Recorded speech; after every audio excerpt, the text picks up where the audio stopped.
My biggest takeaway podcast. Andrew, man, I appreciate you coming on today, man. I know you have a pretty fascinating story. You've been in the business a while, at least the fitness business, that is. And, there's not actually a whole lot that I do know about you. I just know that you're an extremely intelligent guy. And I would love for you to share some of that knowledge with us today, man. So, welcome. Two things. One, Mike, I appreciate you having me on. Obviously, great to meet you in our travels. And two, I don't know where people get this misconception that I'm that intelligent. I don't know what it is. So, Well, I think that anybody that writes has a higher IQ than typically me. well, writing's helpful because you get a lot of opportunity to reframe, edit, and polish it to the point where it's really good. So it's going to sound better than the Off version the that cuff. just Yeah. spews from mouth. So podcasts are where you're really put on the spot because you can sort of edit this stuff, but Yeah. not to the degree that you can present yourself professionally with writing. But it also depends on if you actually have the skill. Have you studied writing to the point where you actually know how to polish and edit your writing, which something I enjoy. The books behind me on the shelf, there's a lot of writing books. Awesome. Well, I guess I want to start with the future. What do you got? What are you working on right now? So traders are funny. Fitness professionals are funny. And again, what's your audience? Is your audience fitness professionals for the most part? I would say for the most part, it is fitness professionals, or at least those or business owners as a whole. Fair. So especially when it comes to anybody who's plugged into the internet space, fitness industry or not, your peers will always make it look like you're crushing it. They're crushing it and doing better than they are. Now, some of them are authentically doing really well, but no one wants to show any weakness. No one wants to Sure. show the struggles, and one of the fun things I see all the time in the fitness business is, you get these coaches, and some of them are legitimately doing well, but some of them are like, yeah, I've got a 7-figure business. They also have 7-figure expenses, and their margins are substantially lower than mine, despite my quote. I like to tell people I'm the 6-figure trainer who sits at a lot of 7-figure tables. A lot of my friends, really successful entrepreneurs, they're great, but everybody has ebbs and flows and seasons, and no one wants to show the tougher part, or they'll often glorify the grind, but they don't necessarily want to let people see that things are harder than they really are. And we also know that some people's media is literally performative or fake. You get a guy like my pal Goob calling out the people who Photoshop their stuff or who are fraudsters and some of the other bad behavior we occasionally see wash up in our world. But I recently came back I did a talk that was an official but small side event of the Olympia. So I was actually at the Olympia Expo for a couple of days walking around. Okay. See a ton of people. That was really fun. But, putting this presentation together, it was like, I didn't want to screw this up. So that was a lot of mental bandwidth. Just a few weeks prior to that, I hosted my own event, our Evolve Strength Business and Coaching Conference, which Right. I remember you talking about that. Attendees, had a lot of really great speakers from Don Saladino to Jonathan Goodman to Krista Scott Dixon of PN fame and so on and so forth, Luca Hocevar. Really, really super lineup, right? And so there's a lot that went into that, a lot of stress leading up to it. And I still coach in person full time. I manage an online coaching business. I have an online group project. Full time. I do a podcast weekly, which I did actually let for the first time in 6 years kind of go briefly on hiatus unintentionally.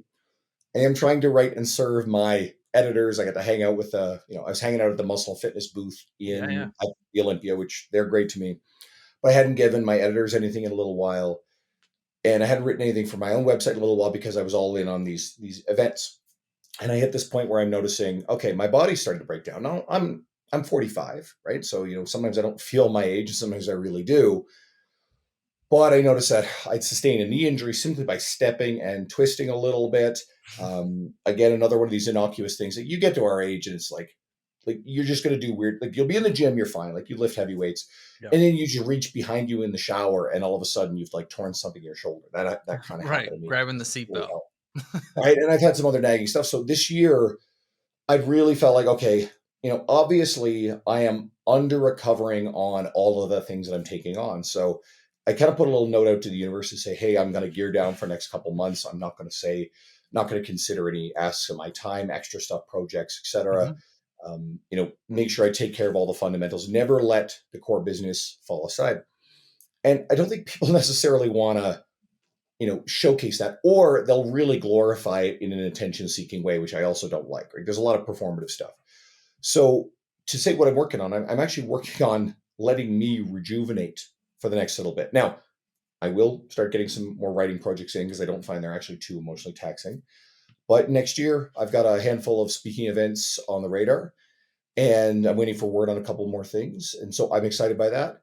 And then I'll probably be trying to do a little bit more, a little differently with my podcast. I'm actually going to try to shift audience a little bit because I, for a long time, have been doing this fun conversations with my industry friends, peers, aspirational guests, and for other coaches. And I don't mentor other coaches at any sort of scale or as something that I want to do as a big Mm. thing, right? A little bit of it, but that's it. Yeah. So I actually want to shift the audience, the conversations to something that serves the general population. I also want to take those conversations and double them to YouTube. So I have more of a YouTube footprint, at least initially consistency, see where we go with it. I also want to start writing again because I want to redirect all this disparate stuff that I do that I enjoy, but I'll get overwhelmed by sometimes, into something that's actually targeted towards the person who ultimately I want to serve, who I can help the most. Mm-hmm. And that example will still be a positive example to support other coaches. And I'm always there to answer those questions. So that's kind of what's going on right now.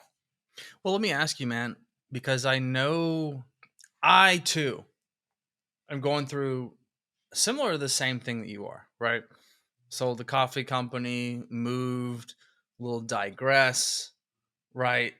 I like to call it more than honestly a digress, a refocus, right? Because sometimes we get to where we're spread so thin that the body starts to break down.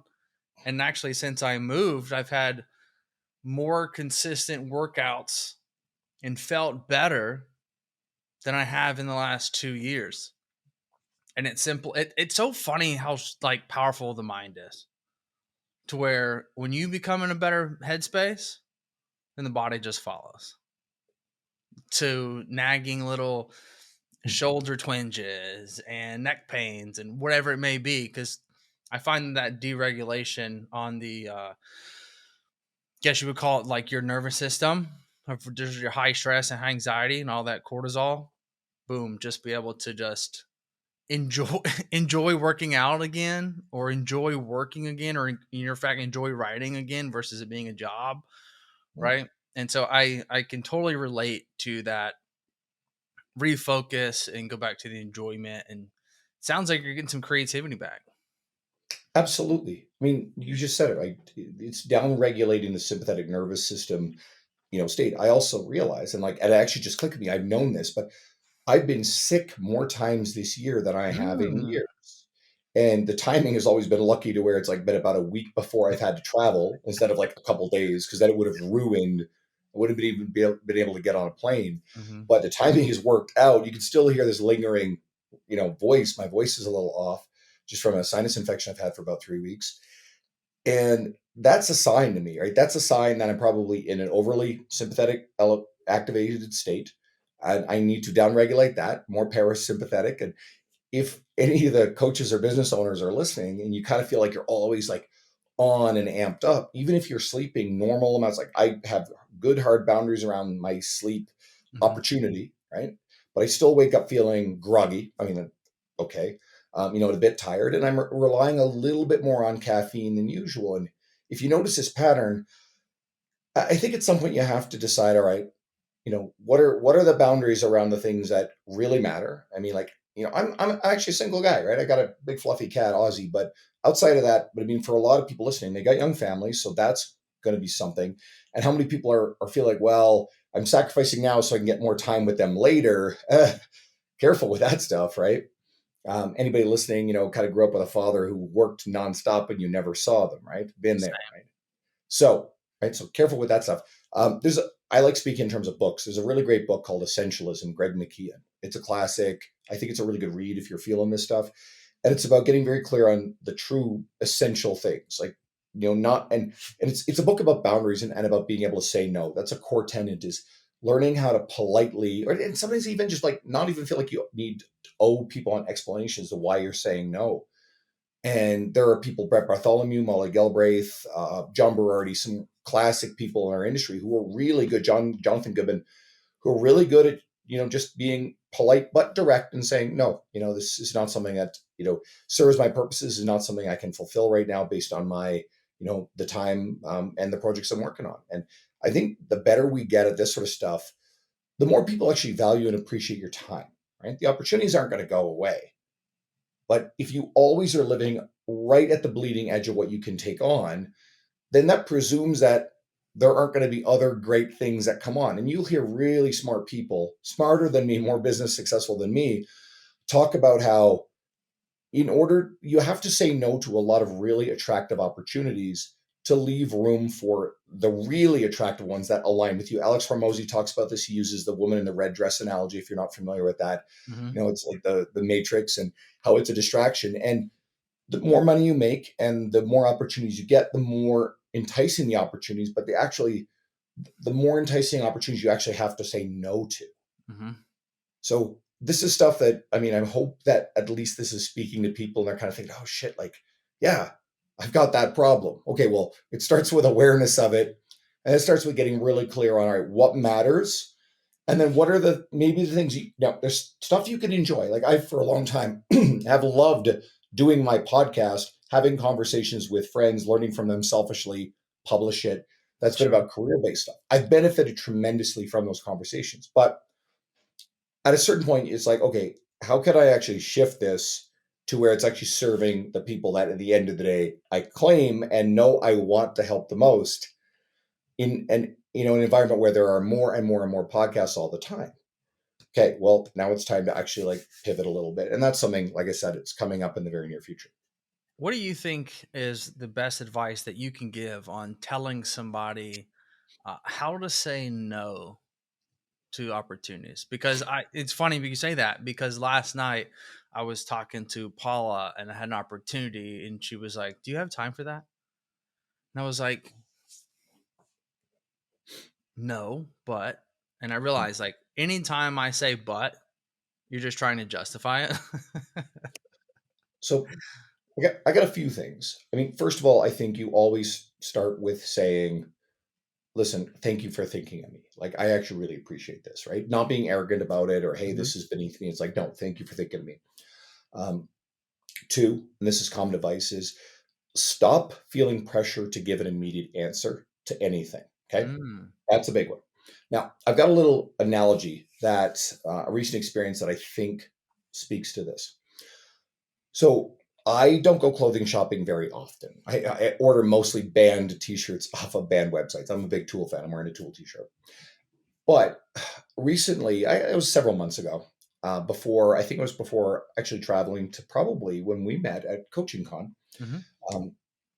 I went to this big world famous mall, the West Edmonton Mall here in Edmonton. It's always like competing with the Mall of America in Minneapolis for being the biggest. They keep adding stuff.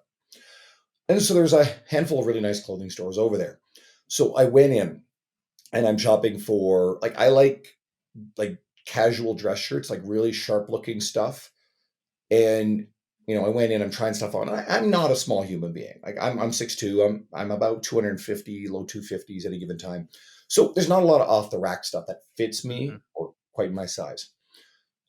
And I go in there and, you get these salespeople, some of them are commissioned for sure. And, you kind of feel this pressure to buy stuff.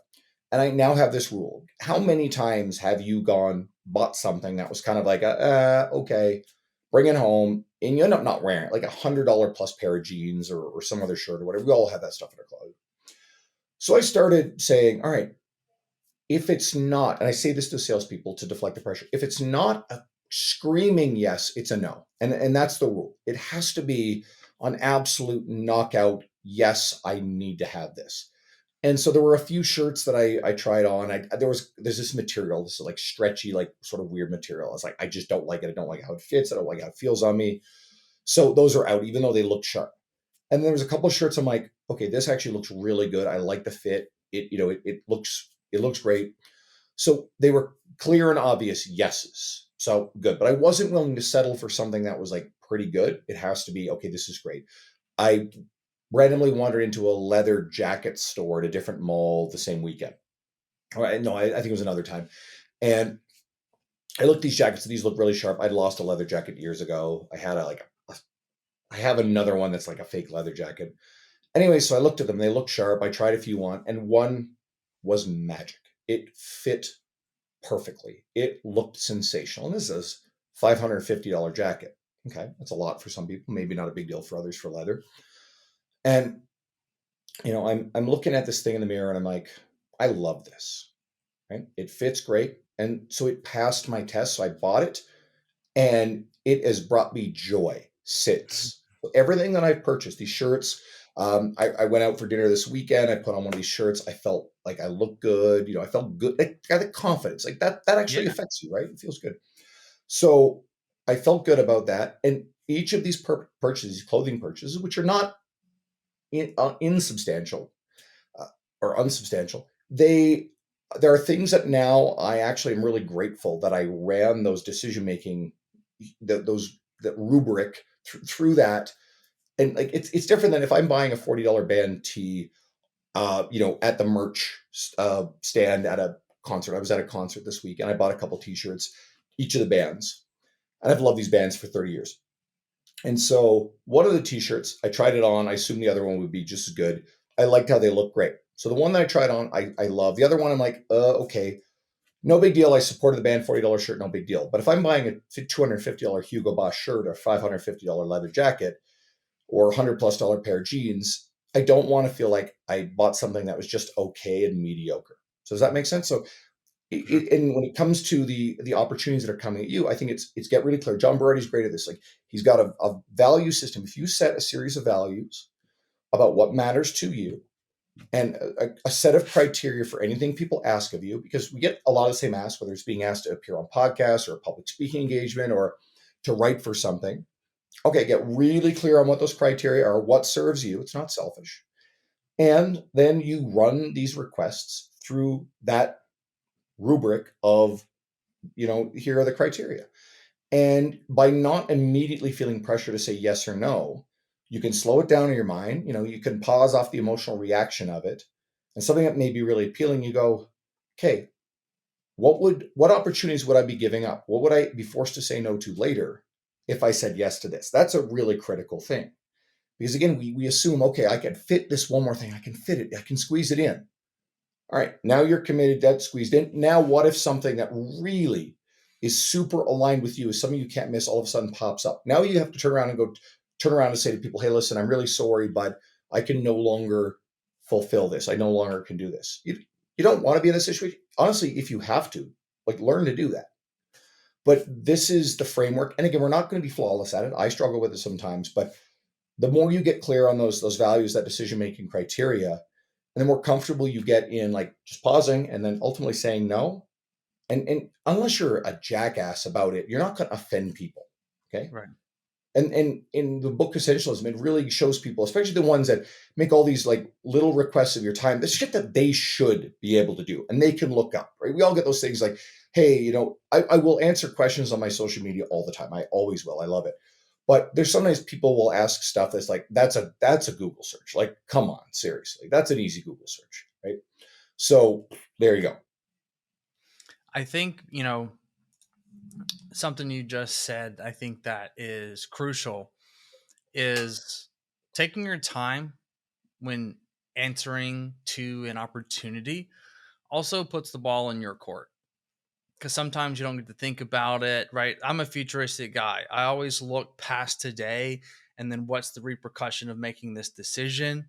Is it going to, like, how much work's actually come involved? If this thing does well, am I actually be able to give it what it needs to fulfill? But also too, I say all this to, when you're asked about an opportunity, if you're able to slow your reaction, now you're able to also negotiate in a better way too.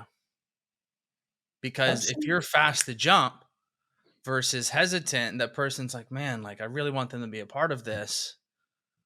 Versus if you just jump in, then you really have no negotiation power as much as if you just slowly start to reel it in. And I think that's something that's a very learned skill. But if you'll notice, like acquisitions, for example, of companies, it doesn't happen in 14 days, right? It might take 14 weeks because let me think about it. Let me do this. Send me over that. And it's a slow process because it's methodical, because somebody that's going to really jump in an opportunity wants to really flush it out because they didn't get to their level of success without flushing out ideas and seeking every opportunity and, consulting with X, Y, and Z mentors, etc. So I think that's a really good piece of advice is patience. I think which brings me to another topic is delayed gratification. So I saw somebody make a post the other day. It was actually the guy that helps me edit my podcast. He said, delayed gratification is great. However, don't wait till you're 65 to enjoy things. And I was like, man, that hit me hard because I'm always like, yeah, when this happens, this. When this happens, this. This morning I got up and I didn't really have anything on the books. Instead of me just flipping up the laptop, I was like, I'm going to sit outside and enjoy a cup of coffee this morning and have just me. I'm just going to have my time. And it was like, this is why I work so hard, is to be able to have this moment. But so often as achievers, we're just like on to the next, on to the next, on to the next. And it's like, for what? Like whenever I get X amount of money and then I'm just going to turn it off. Like that's not going to happen. The if-then fallacy. And this is big because I struggle with this. And if anybody listening has ever experienced this, where you are so focused on work and all the things that have piled up, and you sit down and you don't have the mental bandwidth to focus, and you end up having scrolled mindlessly on your phone for maybe, let's say, half an hour to an hour, and you feel guilty about it. Now, was that experience restorative? No. Did that downregulate your sympathetic nervous system? No, it didn't, especially depending on this type of stuff that the algorithm shows you, the engagement cycle of that stuff. What if you had turned around and intentionally said, I'm going to take an hour and go do what you did and sit outside and have a coffee, or play your favorite video game, or read a book you enjoy, or do something else that is recuperative, right? Restorative. And then you turn around and you could then focus on work. That's actually a formula for being successful. And I caught myself struggling to sit down and feel like, oh, if I watch a movie, I'm wasting time, or a TV show or whatever. And I genuinely don't watch much TV. I don't like it anymore. But, I would also spend an enormous amount of time on social media. Now, there's a double-edged sword with that because humans are pattern recognition machines. And one of my skills of pattern recognition is understanding a lot of the nuance of how patterns work with social media.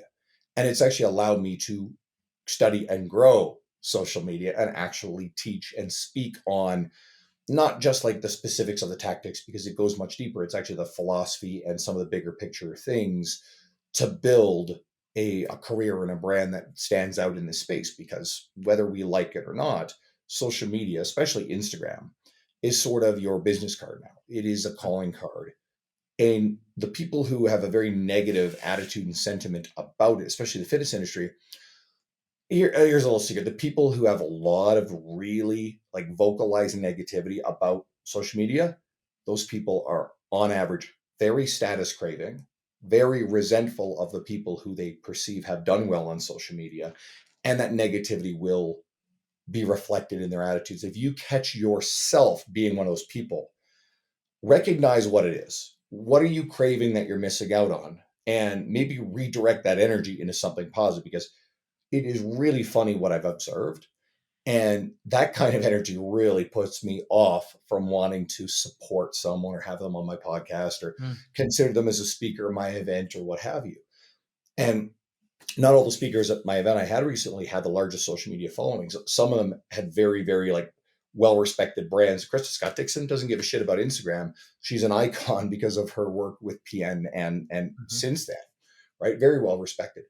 But on average, if I have two people I think are, similarly qualified, similar sort of backgrounds, and I know one has an audience of trainers paying attention that is 10 times the size of the other one, that is going to put more butts in seats. That is, as long as the qualification to speak is equal and everything else is roughly equal, guess what? I'm going to choose the person who's going to put more butts in seats. That's common sense. Anyway, side tangent. I think that one thing I say often is that if you view content as a negative, then you need to one, stop calling it content. You need to Mhm. call it how I run my business.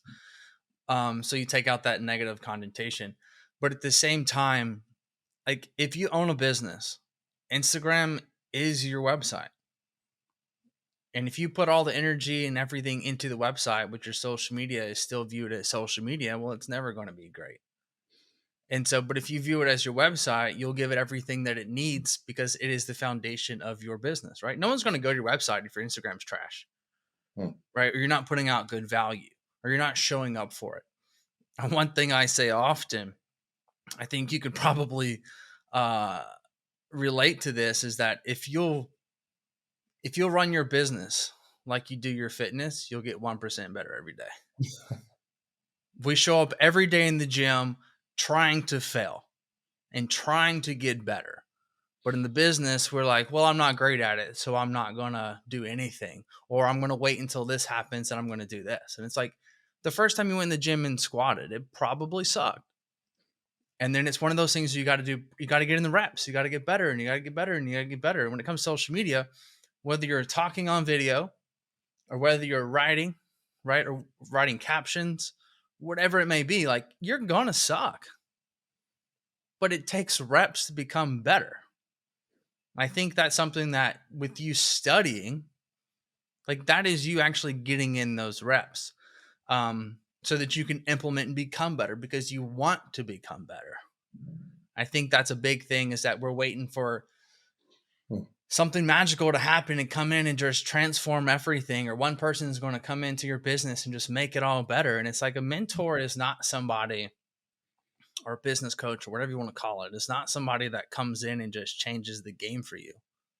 They just make you think differently and give you different strategies for you to go implement. Like I've had a lot of coaches hire me and think that I'm going to make them more money. And it's like, no, I'm just going to give you the tools so that you can go make more money. You still got to put in the work. Just because I gave you macros doesn't mean you're going to lose weight, right? You got to follow the program. You got to stick to it. You got to put in the energy and effort that it takes to achieve XYZ goal. I think a lot of people drop the ball on that.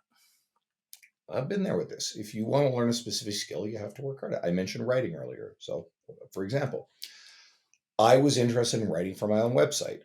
I did well with writing in university. Now, university English writing is very different from like modern sales copywriting, Yeah. but you have to know that.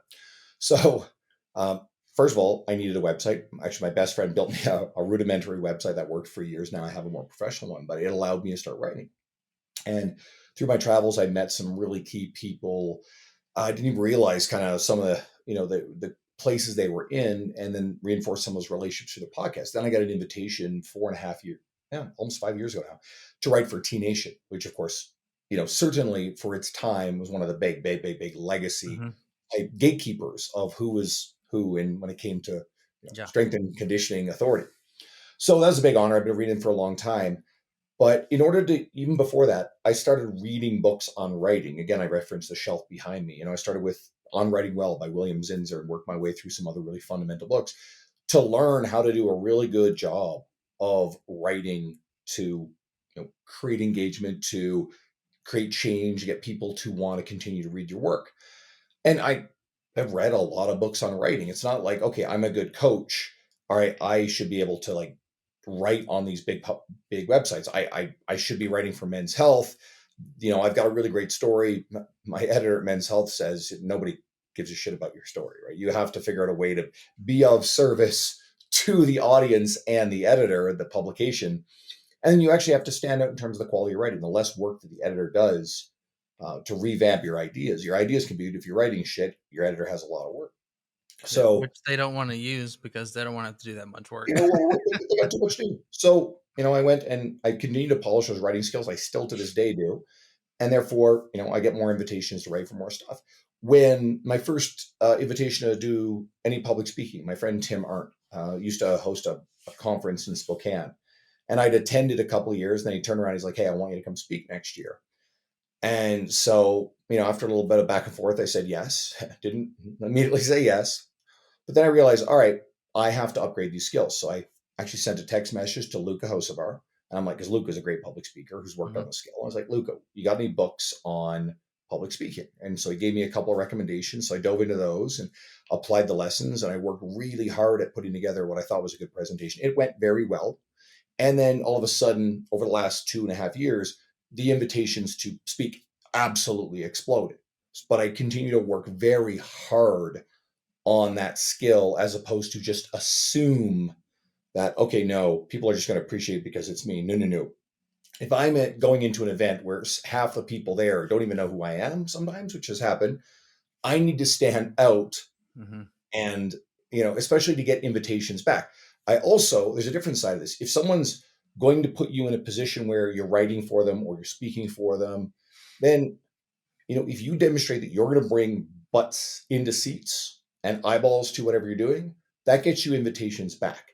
Don't just think, oh, that's it. That's my job is done. No, your job is just started. They don't get into these discussions. Like Don Saladino does a really good job of this when he's talking about brand partnership deals. If you were dealing with companies that are like, or let's say you, the person, gets offered something and you're like, all right, negotiating. All right, well, I'm only going to do 2 posts a month, one story, and this is the money I expect. Walk away. Like, don't even do shit like that. Go over and above to support the person or the brand or the business that is giving you an opportunity, like public speaking opportunities, writing opportunities. These are priceless. You can't buy them effectively. Right. So if someone is willing to include you in these things and you want more of them because it serves you in your long-term goals, that whole conversation about boundaries and where you put your energy, then guess what? Turn around and promote these things, get people to read them, get people to attend. And I've put a lot of might into that as much as I could. And that keeps getting me invitations to return to events and some really cool stuff. So I really believe in it. It's like show up and go way above and beyond for other people in these kind of things. And if you do that consistently and people see you do that, it'll create more opportunities to where you actually have to get really good at learning which ones to turn down and which ones to say yes to. I'm going to ask you a question that probably never been asked before. What is the biggest thing that you failed at, like your biggest blunder in your long career? Within the fitness career, there are times where I feel like everything I have touched has kind of turned to gold. It's been easy, but the reality is that's not always true. I remember me and my old podcast co-host, we were dabbling in Instagram social media stuff back in, would have been, God, felt like 2017, playing around with like some mediocre infographics. They were a lot of work, didn't catch, wasn't consistent with them, and just quit on them, right? I didn't have a negative attitude about it, but I did have the limiting belief that, I'm not the type of person who can, grow a large social media following, right? Maybe the timing wasn't right. I don't necessarily know that I've had any of these big ventures that kind of crumbled. But I mean, I remember thinking about writing stuff for like a publication like T Nation way before and dabbling around and stuff. I've never even stepped into trying to apply, the years prior. I didn't have a website to write it on. There were times where I dabbled in the things. I bought an old Chromebook years and years ago with the intention of starting to write article-based stuff when I worked for the old company. Wasn't consistent with it, didn't get anywhere with it. So if anything, it's just not putting time, focus, and effort into getting those things off the ground. But they did materialize when I was ready. And that's also probably a post-rationalization to justify how everything worked out. And I'm comfortable with that. That's what we do. Humans are pattern recognition machines, but we're also post-rationalization machines. Here's a little hint for you. No one in almost any context truly makes a rational decision. There's always an emotional aspect to it. And then we assign rational narratives to why. We talked about this at Coaching Con. Yeah. And funny, I actually thought about this because when Hormozy was on stage, he was talking about that emotional, rational buyer thing. And my immediate thought is there's no such thing as a rational buyer.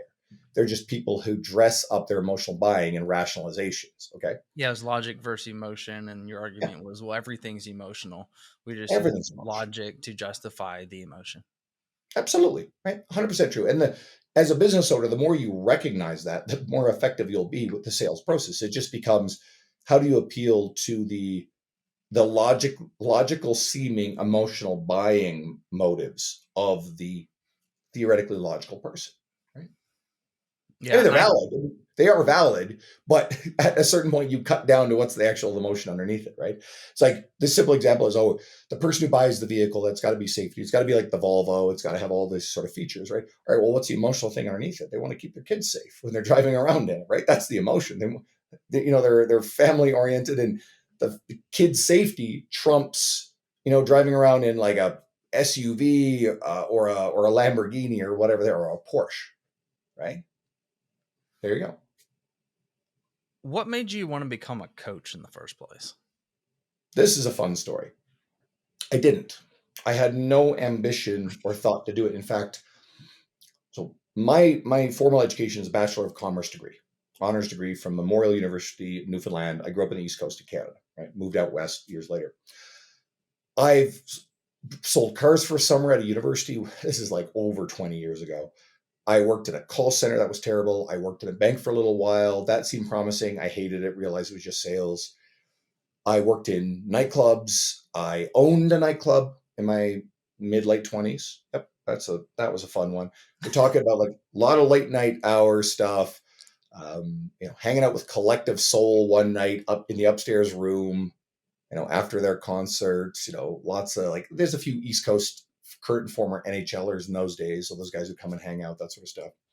Party scene and party lifestyle, which actually was interfering with my consistency with the gym, which is something I really was, in love with and passionate about. So I actually moved across country to kind of leave that old world behind and started working at a casino. And I worked at a casino as a poker dealer, poker manager eventually for almost 4 years, and got back in the gym, after a little bit of time away. And that became just a non-negotiable for me. I had actually been, here's a funny thing, I was playing like World of Warcraft, really, really diehard, and hiding away from the world because I just want to stay away from the bar scene. And I'm in this strange city and I didn't really know anybody. So I just I immersed myself in World of Warcraft for a couple of years. Anyway, so I finally said, all right, enough of that. Even though I actually treasure that time in my life, it was, it was a phase, it was a season. And so I keep showing up to work out at this gym over the course of a few years. And, a couple of staff there kept, saying, hey, you'd make a really good trainer. Would you consider it? I kept saying no. Just kept saying no until, at this point I'd quit the casino. I was unfulfilled. I was looking for something else. That definitely wasn't a career. And I finally said, yes, okay, let's give it a shot. So I remember the end of week 1 of the orientation and all the system stuff. And I remember vividly thinking, I'm overwhelmed. I don't know how I'm going to do this. Like, I don't know what I'm doing. Right? And I recently shared a post on Instagram. So my 13-year anniversary was third week of October. And this I love Facebook memories for this because you can look back and, oh, wow, that thing I said 15 years ago is really stupid. Let's delete that. Right? Nothing cancelable, but I mean, you always check, did I, let's clean this shit up, right? Just to make sure. Right. I did once a long time ago, like go through all of my Twitter from its very origins. I didn't find anything bad. I'm just like, I just got to make sure, like the stuff that was passable and let me fact check some of this information. Yeah. Like 10 years ago is no longer kind of, passe. Right. Anyway, all good. But Facebook memories are great for this because I actually wrote this post. It was something to the effect of, I think it was about a month in, like, I'm really enjoying this new job. I see a lot of potential. Now you look back at that through a 13-year lens and you're kind of laughing going, okay, yeah, like that potential was realized. But I didn't start out with that passion for it, right? The whole, this has been talked to death. This is not my original thought. The whole passion hypothesis, that's rubbish. It's nonsense. Oftentimes, and what I found is I found a passion within something that I fell into and I enjoyed. I needed a job. I was restarting a career at 32 years of age. I didn't even know it was a career, at the time. I could never have envisioned the cool stuff I get to do now. But start out, thankfully I had some really good salespeople who filled me up with some clients. Some trainers left. I took over their clients. Pretty soon I'm full schedule. I've got people walking up to me off the floor. Some of those clients have stayed with me for many years. I'm getting referrals pretty quickly. More trainers are leaving. Their clients want to come to me. And I was the busiest trainer in the company for, God, a very, very long period of time. by sheer training session volume, and one of the top people by session sold dollar value. So anyway, working hard at this, and then I start digging into resources like T Nation and Lane Norton's stuff and Dr. Mike Israel RP stuff. And I'm learning and hungry to learn more and learn more. And then I do PN level 1, you're digging into that. And I start reading books, and I just become this voracious consumer of business, of fitness stuff. To this day, I've got 3 courses I'm working on as we speak, right? I'm all binging books. And it just became something I completely fell in love with. And then there was a major point where I needed to leave the old company. There's some really big problems. I was dealing with some harassment and abuse there, and I was like, that's it. I really need to go. And it was scary as hell. But a friend who opened a gym was trying to court me to come over as a contractor, and he's now my partner in the conference that we do. And he's great. So he's grown his one gym. He's opening his 7th location pretty soon. It's super successful. Nice. He's doing great. And tons of trainers come over, contractors. The whole setup is thriving. It's great for trainers. And it was what created the freedom to then have me be able to turn around and have time and make more money to the point where I can dedicate some time to writing. I can start a podcast. And then that led to more and more opportunities. I started traveling to events, which opened doors, developed a lot of deep relationships that has just exploded over the course of years of leading into this. A big lesson is, whatever space you're in, show up, support the other people that are there, lean into this stuff. Don't show up because you're looking at, all right, what can I get out of this? I mean, you're going to learn, you're going to meet people, but don't be opportunistic. Be abundant in your mindset and support the other people around you. And honestly, it's really cool what could potentially happen. You also have to be willing to work on yourself and build yourself, because people will create opportunities for you, but they also need to see that you're working really hard, that their investment of time and effort is going to be really worth it. And there's a lot of people along the way who I'm very grateful for, but they're actually really proud because they know that they did something really cool and I leveraged it and turned it into more. Yeah, for sure. I think that brings me to another great question, is that you talk about self-development, you talk about all the books behind you and all the energy and effort that you put into bettering yourself. What do you say to those people that have read 200 books but never take any action? This is an easy one. I've even got an article on this whole thing. It's an emotionally soothing consuming information is an emotionally soothing way to procrastinate from doing the hard thing. So remember what I said earlier about, hold on, I just lost my train of thought, so I'll get back on again. Oh, about like sitting and feeling stressed and unproductive, but you're scrolling on your phone, right? And you feel guilty about that. Well, you go read a business book, or you do a course, especially a course about something you're already really good at. Oh, I'm going to do another course. I'm going to go do another seminar on this thing I'm already good at because it's comfortable. You follow the course outline, you read the book, you listen to the podcast. And I think there's room for all that stuff, but it alleviates the guilt from not working on the thing that you have the ambition to do that doesn't necessarily have the obvious playbook, the easy step-by-step guide, like starting the podcast, like starting the YouTube channel, like starting to write for your own website, like working on the business idea, the business project, building the module, building the lead magnet, right? The Hormozy stuff that he talks about. Make your free stuff better than their paid stuff. And it's so easy to default to just consuming the thing that is safer instead of doing the hard work that doesn't have the formula, right? Once you recognize that, and then it becomes, all right, let's set the boundary around the time we're going to work on the hard thing. But let's also set a boundary around and create room for enjoying the things that are restorative. And maybe we don't get caught in that stressful, not rejuvenating middle ground where we're not working on the hard thing, but we're actually, and we're not moving the needle on the things that really matter, but we're actually not gearing down and actually relaxing and recharging by doing stuff that actually fills us up. Does that make sense? Because I think a lot of people get really stuck in that middle. You're not moving forward, but you're not actually like giving yourself the emotional bandwidth and the rest to be able to move forward.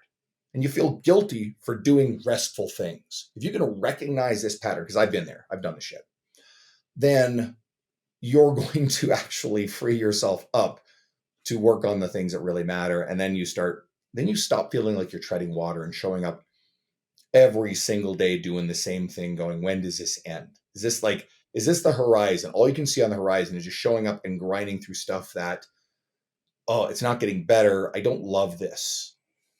Okay. Got to break that loop. I had a consult last night with a guy who just randomly hit me up on Instagram and was like, I want to get on the phone with you. I'm willing to pay. I just want to, ask you some questions and learn whatever. And I was like, I'll do a discovery call with you. Like, I don't like collecting money from people I don't know, first and foremost, because I want to make sure I can help you. So we get on a call, and he's in Thailand. He wakes up at 5 a.m. to take this call to fit my calendar. And he's walking through this business, and it's incredible. And he has all these things. He's like, it's just not ready to take to market. And I'm like, what are you talking about, dude? I was like, every company I've started, I had like a stick and a sheet of paper and said, let's go, And he's got just literally 17 spreadsheets of tracking and all these percentages and response rate. And it was like really amazing to see because very, very, very, very, very intelligent guy and wants it to be perfect. But it's not taking action on the selling of it. He's like, I need to hire, a developer and this and that. And I was like, you need to hire a salesman is what you need to do. You need somebody to start. And I was like, as I already knew his situation was develop, never bring to market. And I said, how many clients you got? And he was like, one beta client. I said, how long have you been working on this? He was like, 10 months. I was like, okay. I was like, how long have you been developing things or products, but never actually took to market? He's like, 8 years. And I was like, man, you have something. You just got to trust yourself to just go and just put it out there because you're going to learn along the way. I mean, when I started coffee, it was a $25 credit card. And I was like, give me 50 bags of 4 flavors and I'll figure it the fuck out. Like, I don't know what I'm going to do, but I'm going to try. And lo and behold, like we were able to grow something pretty substantial, 239,000 orders before I exited. And I never thought I would get like in a million years, I thought I would have sold $10 million in sales of a brand. However, if there's anybody listening, like you have to start and it's going to suck. Your first squat sucks, but you have to try and you have to get in the reps. And you have to move forward because you can't wait. Like you can't practice the form without doing the reps. Anybody who's listening who's feeling that spot, I got 2 books for you. And again, these are short and easy reads. Go do them on audio while you're driving so you're not doing the whole procrastination loop. Stephen Pressfield's The War of Art. It's specifically about writing, but it's really about the creative process. A lot of stuff I just talked about. And 2, Seth Godin's The Practice. He will talk about shipping the work. Invest the effort and make sure it's really good, but then get comfortable shipping it. Both of them are talk about, not getting stuck in perfectionism. Pressfield talks about the resistance. And these books are going to help you. You can do War of Art really fast. It'll speak to you guys. I'll leave off there because I'm out of time. Well, dude, I appreciate it, man. I got one last question for you. Sure. What is the biggest takeaway you want people to get from you? I'm not even sure. I gotta hope everything we went over is valuable enough. I put this one in a talk, and I think this is good. Is say yes to great opportunities before you feel like you're ready, but then be really willing to put in the work so that way you don't let people down. But again, we're talking about things like, your first public speaking engagement. We're talking about your first invitation to write, or maybe even it's your first submission to write something, right? Or whatever business realm you're in. Maybe it's to go speak at your local chamber of commerce. Go get involved in your local chamber of commerce. One of my best friends does that stuff.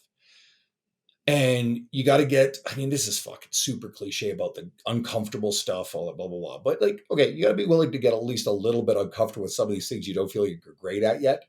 And it goes back to the whole shipping the work, right? Before it's perfect. And part of it is literally you are the work. Ship you before you feel like it's ready, and just be willing to work hard to get better at the skill. I'll leave off there. Well, dude, I appreciate it, Andrew, man. It's great to see your insight on everything, brother. And Yeah, wish you the best and your refocus and your down regulation and get back in the gym. And I'm excited to see what you got in the future, man. Thank you. I appreciate it. Thanks for having me on. Everybody listening, a little thing I like to leave off on. If you've been listening to Mike for a while, go give him a review. Go give him a really sweet review, something authentic, something about how meaningful this has been to you. We always forget to do those little reviews. It's nice, it'll give back. Okay, so take the time to do that. It'll take you a minute to two tops. And it's a really neat little way of saying thank you. So go do that for him. I appreciate it, buddy. My biggest takeaway podcast.